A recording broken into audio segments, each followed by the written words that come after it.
ਪੰਜਾਬੀ ਭਾਸ਼ਾ ਨੂੰ ਪਿਆਰ ਕਰਨ ਵਾਲੇ ਸਰੋਤਿਆਂ ਦਾ ਤਹਿ ਦਿਲੋਂ ਧੰਨਵਾਦ। ਅੱਜ ਤੁਸੀਂ ਸੁਣੋਗੇ ਡਾਕਟਰ ਨਰਿੰਦਰ ਸਿੰਘ ਕਪੂਰ ਜੀ ਦੁਆਰਾ ਲਿਖੀ ਕਿਤਾਬ ਡੂੰਘੀਆਂ ਸਿਖਰਾਂ। ਮੁੱਢਲੇ ਸ਼ਬਦ। ਸ਼ਕਤੀਸ਼ਾਲੀ ਵਿਚਾਰ ਸਾਡੀਆਂ ਸਮੱਸਿਆਵਾਂ ਦੇ ਹੱਲ ਹੋ ਨਿਬੜਦੇ ਹਨ। ਹਰ ਨਵੇਂ ਚਿੰਤਕ ਵਿਚਾਰ ਅਤੇ ਸੰਗਰਾਮ ਨੂੰ ਪ੍ਰਵਾਨਗੀ ਲਈ 3 ਪੜਾਵਾਂ ਵਿੱਚੋਂ ਲੰਘਣਾ ਪੈਂਦਾ ਹੈ।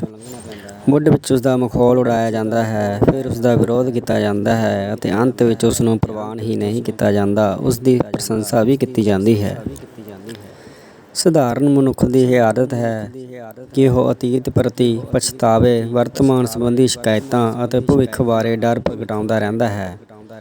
ਪਰ ਜੇ ਅਤੀਤ, ਵਰਤਮਾਨ ਅਤੇ ਭਵਿੱਖ ਨੂੰ ਇੱਕ ਲੜੀ ਵਿੱਚ ਪਛਾਣ ਲਿਆ ਜਾਵੇ ਤਾਂ ਇਸ ਯੋਗਤਾ ਨਾਲ ਹੀ ਜੀਵਨ ਦਾ ਰਾਹ ਪੱਧਰਾ ਹੋ ਜਾਂਦਾ ਹੈ ਅਤੇ ਅਸੀਂ ਆਪਣੇ ਅਤੀਤ ਦੇ ਅਨੁਭਵ ਨਾਲ ਆਪਣਾ ਭਵਿੱਖ ਵਿਉਂਤ ਸਕਦੇ ਹਾਂ। ਕਈ ਲੋਕ ਉਦਾਸ, ਮਾਯੂਸ ਅਤੇ ਦੁਖੀ ਹੋਣ ਵਿੱਚ ਬੜੇ ਮਾਹਿਰ ਹੁੰਦੇ ਹਨ ਅਤੇ ਉਹ ਪ੍ਰਸੰਨ ਹੋਣ ਦਾ ਖਤਰਾ ਮੁੱਲ ਨਹੀਂ ਲੈਂਦੇ। ਸੌਖੀਆਂ ਜਿੱਤਾਂ ਦੇ ਪਿੱਛੇ ਦੌੜਨ ਕਾਰਨ ਉਹ ਜਿੱਥੇ ਹੁੰਦੇ ਹਨ ਉੱਥੇ ਹੀ ਘੁੰਮਦੇ ਰਹਿੰਦੇ ਹਨ। ਅਜਿਹੇ ਲੋਕਾਂ ਦੇ ਜੀਵਨ ਵਿੱਚ ਕੋਈ ਵਿਕਾਸ ਜਾਂ ਪਰਿਵਰਤਨ ਨਹੀਂ ਵਾਪਰਦਾ, ਕਿਉਂਕਿ ਉਹ ਆਪਣੀ ਅਤੇ ਆਪਣੇ ਪਰਿਵਾਰ ਦੀ ਸ਼ਕਤੀ, ਦੂਜਿਆਂ ਦੇ ਸਾਥ ਅਤੇ ਸਹਿਯੋਗ ਦੀ ਤਾਕਤ ਨੂੰ ਨਹੀਂ ਜਾਣਦੇ।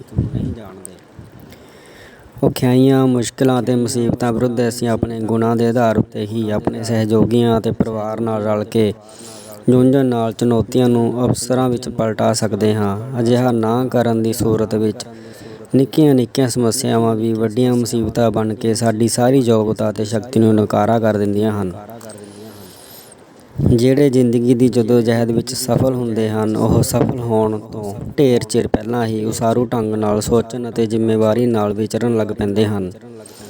ਜ਼ਿੰਮੇਵਾਰੀ ਵਾਲਾ ਕਾਰਜ ਸਾਡੇ ਨਿਰਬਾਹ ਦਾ ਸੁਖਾਵਾਂ ਵਸੀਲਾ ਹੀ ਨਹੀਂ ਬਣਦਾ, ਇਹ ਸਾਡੇ ਚਰਿੱਤਰ ਦਾ ਨਿਰਮਾਣ ਕਰਨ, ਸਾਡੀਆਂ ਆਦਤਾਂ ਨੂੰ ਢਾਲਣ, ਸਾਡੀ ਯੋਗਤਾ ਨੂੰ ਵਧਾਉਣ ਅਤੇ ਸਾਡੇ ਵਿਚਾਰਾਂ ਨੂੰ ਉਸਾਰਨ ਅਤੇ ਨਿਖਾਰਨ ਦਾ ਸਾਧਨ ਵੀ ਬਣਦਾ ਹੈ। ਜ਼ਿੰਮੇਵਾਰੀ ਨਾਲ ਹੀ ਸਾਡੀ ਪਛਾਣ ਉਸਰਦੀ ਹੈ। ਜ਼ਿੰਮੇਵਾਰੀ ਹੀ ਸਾਨੂੰ ਦੂਜਿਆਂ ਦੇ ਸੰਪਰਕ ਵਿੱਚ ਲਿਆਉਂਦੀ ਹੈ। ਸੋ ਲੋੜ ਹੈ ਜਿੱਥੇ ਵੀ ਕੰਮ ਕਰੀਏ, ਜ਼ਿੰਮੇਵਾਰੀ ਨਾਲ ਕਰੀਏ ਅਤੇ ਉਸ ਸੰਸਥਾ ਦਾ ਮਾਣ ਬਣੀਏ। ਜ਼ਿੰਮੇਵਾਰੀ ਤੋਂ ਬਿਨਾਂ ਮਨੁੱਖ ਇਨਸਾਨ ਨਹੀਂ ਬਣਦਾ। ਜ਼ਿੰਮੇਵਾਰੀ ਚੁੱਕਣਾ ਹੀ ਪਰਿਵਾਰ, ਸਮਾਜ ਅਤੇ ਦੇਸ਼ ਦੀ ਸੇਵਾ ਹੈ।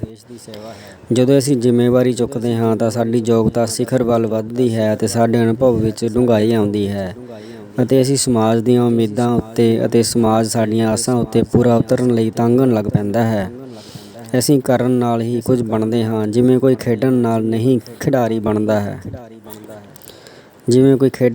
ਖਿਡਾਰੀ ਬਣਦਾ ਹੈ, ਕੋਈ ਉਸਾਰੀ ਕਰਨ ਨਾਲ ਹੀ ਨਿਰਮਾਤਾ ਅਖਵਾਉਂਦਾ ਹੈ, ਕੋਈ ਨਿਪੁੰਨਤਾ ਨਾਲ ਹੀ ਉਸਤਾਦ ਕਹਿਲਾਉਂਦਾ ਹੈ। ਉਵੇਂ ਹੀ ਅਸੀਂ ਚੰਗੇ ਕਾਰਜਾਂ ਨੂੰ ਯੋਗਤਾ, ਹੌਸਲੇ ਅਤੇ ਸਫਲਤਾ ਨਾਲ ਕਰਨ ਨਾਲ ਹੀ ਯੋਗ, ਚੰਗੇ, ਬਹਾਦਰ ਅਤੇ ਸਫਲ ਅਖਵਾਉਂਦੇ ਹਾਂ। ਆਪ ਸਿੱਖਣ ਅਤੇ ਬੱਚਿਆਂ ਨੂੰ ਸਿਖਾਉਣ ਅਤੇ ਪ੍ਰੇਰਣ ਦੀ ਲੋੜ ਹੈ ਕਿ ਸਾਡੇ ਇਰਾਦੇ ਉੱਚੇ, ਹੌਸਲੇ ਬੁਲੰਦ, ਬਿਰਤੀ ਖੁਸ਼ਹਾਲ, ਸੋਚ ਵਿਸ਼ਾਲ ਅਤੇ ਢੰਗ ਸਹਾਨਾ ਹੋਣਾ ਚਾਹੀਦਾ ਹੈ। ਸਿਖਾਉਣ ਅਤੇ ਸਿੱਖਣ ਦੀ ਲੋੜ ਹੈ ਕਿ ਸਹੂਲਤਾਂ ਪੈਸਿਆਂ ਨਾਲ ਉਪਜਦੀਆਂ ਹਨ ਪਰ ਸੁੱਖ ਮੁਫਤ ਹਨ। ਮੋਮਬੱਤੀ ਦੇ ਪੈਸੇ ਲੱਗਦੇ ਹਨ ਪਰ ਚਾਨਣੀ ਮੁਫਤ ਹੈ। ਨਿਰਸੰਦੇਹ ਸਾਡੀ ਆਰਥਿਕ ਅਤੇ ਪਦਾਰਥਕ ਸਫਲਤਾ ਦਾ ਨਿਰਣਾ ਸੰਸਾਰ ਕਰਦਾ ਹੈ, ਪਰ ਜੀਵਨ ਦੀ ਤਸੱਲੀ ਦਾ ਨਿਰਣਾ ਅਸੀਂ ਆਪ ਕਰਦੇ ਹਾਂ। ਇਹਨਾਂ ਦੋਹਾਂ ਪੱਖਾਂ ਤੋਂ ਸਫਲ ਹੋਣਾ ਜ਼ਰੂਰੀ ਹੈ। ਸਫਲਤਾ ਨਾਲ ਆਤਮ ਵਿਸ਼ਵਾਸ ਅਤੇ ਆਤਮ ਵਿਸ਼ਵਾਸ ਨਾਲ ਸਫਲਤਾ ਉਸਰਦੀ ਹੈ। ਅਸਫਲਤਾ ਦੇ ਅਰਥ ਇਹ ਹਨ ਕਿ ਅਜੇ ਅਸੀਂ ਸਫਲ ਹੋਣਾ ਹੈ ਅਤੇ ਹੋਰ ਯਤਨ ਕਰਨ ਦੀ ਲੋੜ ਹੈ। 7 ਵਾਰ ਡਿੱਗਣਾ ਅਤੇ 8 ਵਾਰ ਉੱਠਣਾ ਸਫਲ ਹੋਣ ਦਾ ਨੇਮ ਹੈ।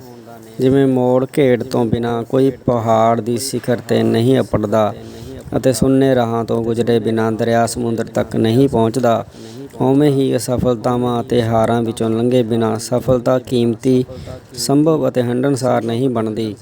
ਇਸ ਪੁਸਤਕ ਵਿਚਲੇ ਲੇਖਾਂ ਦਾ ਉਦੇਸ਼ ਸਿਦਕ, ਸਿਰੜ ਅਤੇ ਦ੍ਰਿੜਤਾ ਨਾਲ ਜੀਵਨ ਵਿੱਚ ਆਪ ਸਫਲ ਹੋਣਾ ਅਤੇ ਹੋਰਨਾਂ ਦੀ ਸਫਲਤਾ ਦਾ ਕਾਰਨ ਬਣਨਾ ਹੈ।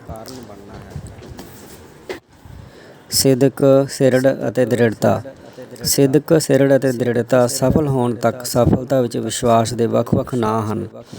ਜਿਹੜਾ ਹਾਰ ਕੇ ਹਾਰ ਨਾ ਮੰਨੇ ਉਹ ਸਿਦਕਵਾਨ ਹੈ। ਜੋ ਅਸਫਲ ਹੋ ਕੇ ਵੀ ਸਫਲਤਾ ਲਈ ਤਾਂਘ ਕਰੇ ਉਹ ਸਿਰੜੀ ਹੈ। ਜੋ ਆਪਣੇ ਉਦੇਸ਼ ਦੀ ਪੂਰਤੀ ਲਈ ਮੁਸ਼ਕਿਲਾਂ ਅਤੇ ਮੁਸੀਬਤਾਂ ਦੇ ਸਾਹਮਣੇ ਡਟਿਆ ਰਹੇ ਉਹ ਦ੍ਰਿੜ ਇਰਾਦੇ ਵਾਲਾ ਹੈ।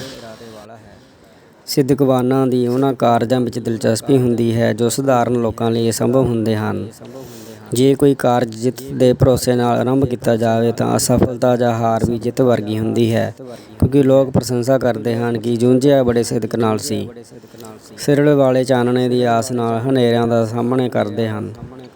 ਜਦੋਂ ਕੋਈ ਵਿਅਕਤੀ ਆਪਣੀ ਕਿਸੇ ਧਾਰਨਾ, ਆਦਰਸ਼ ਜਾਂ ਸਿਧਾਂਤ ਲਈ ਡਟ ਜਾਵੇ ਅਤੇ ਡਟਿਆ ਰਹੇ, ਕਿਸੇ ਕੀਮਤ 'ਤੇ ਨਾ ਵਿਕੇ ਅਤੇ ਨਿੱਜੀ ਪੱਧਰ ਉੱਤੇ ਵੱਡੇ ਵੱਡੇ ਘਾਟਿਆਂ ਦੇ ਬਾਵਜੂਦ ਆਪਣੇ ਉਦੇਸ਼ ਵਿੱਚ ਦ੍ਰਿੜ ਰਹੇ, ਤਾਂ ਸੰਸਾਰ ਸੋਚਣ ਲੱਗ ਪੈਂਦਾ ਹੈ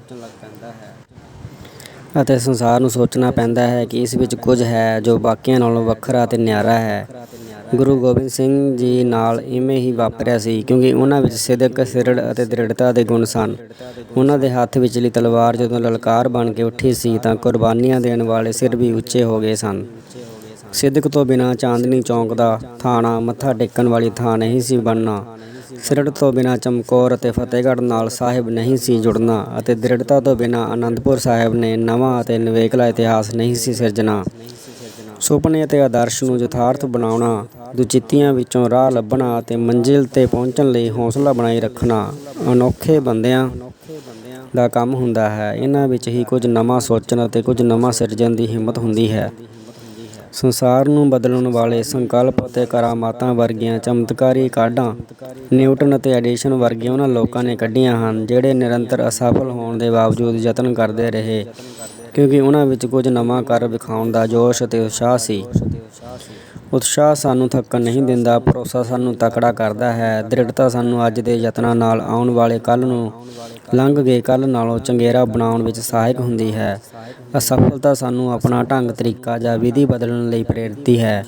ਮੁਸ਼ਕਲਾਂ ਸਾਨੂੰ ਮਜ਼ਬੂਤ ਕਰਦੀਆਂ ਹਨ। ਸਫਲਤਾ ਆਤਮ ਵਿਸ਼ਵਾਸ ਵਧਾਉਂਦੀ ਹੈ ਅਤੇ ਆਸ ਸਾਨੂੰ ਅਗਲੇਰੇ ਯਤਨਾਂ ਲਈ ਪ੍ਰੇਰਦੀ ਹੈ। ਸਿਦਕ, ਸਿਰੜ ਅਤੇ ਦ੍ਰਿੜਤਾ ਹਰੇਕ ਸਫਲਤਾ ਦੇ ਬੁਨਿਆਦੀ ਲੱਛਣ ਹੁੰਦੇ ਹਨ। ਇਹ ਲੱਛਣ ਸਧਾਰਨ ਵਿਅਕਤੀਆਂ ਨੂੰ ਵਿਸ਼ੇਸ਼ ਬਣਾ ਦਿੰਦੇ ਹਨ। ਜੇ ਸਿਦਕ, ਸਿਰੜ ਅਤੇ ਦ੍ਰਿੜਤਾ ਨਾਲ ਹਿੰਮਤ ਅਤੇ ਸਵੈ ਵਿਸ਼ਵਾਸ ਜੁੜ ਜਾਣ ਤਾਂ ਇਹ ਯੋਧੇ ਦੇ ਗੁਣ ਬਣ ਜਾਂਦੇ ਹਨ। ਜੇ ਇਹਨਾਂ ਵਿੱਚ ਉਡੀਕ ਅਤੇ ਵਫ਼ਾਦਾਰੀ ਮਿਲ ਜਾਣ ਤਾਂ ਇਹ ਪ੍ਰੇਮੀ ਦੇ ਗੁਣ ਹੋ ਨਿਬੜਦੇ ਹਨ। ਜੇ ਇਹਨਾਂ ਵਿੱਚ ਸਬਰ ਅਤੇ ਸੰਤੋਖ ਘੁਲ ਜਾਣ ਤਾਂ ਇਹ ਸੰਤ ਦੇ ਗੁਣ ਅਖਵਾਉਂਦੇ ਹਨ। ਸਿਦਕ, ਸਿਰੜ, ਕੁਰਬਾਨੀ ਅਤੇ ਤਿਆਗ ਤੋਂ ਬਿਨਾਂ ਕੋਈ ਪ੍ਰਾਪਤੀ ਜਾਂ ਸਫਲਤਾ ਸਤਿਕਾਰਯੋਗ ਨਹੀਂ ਬਣਦੀ।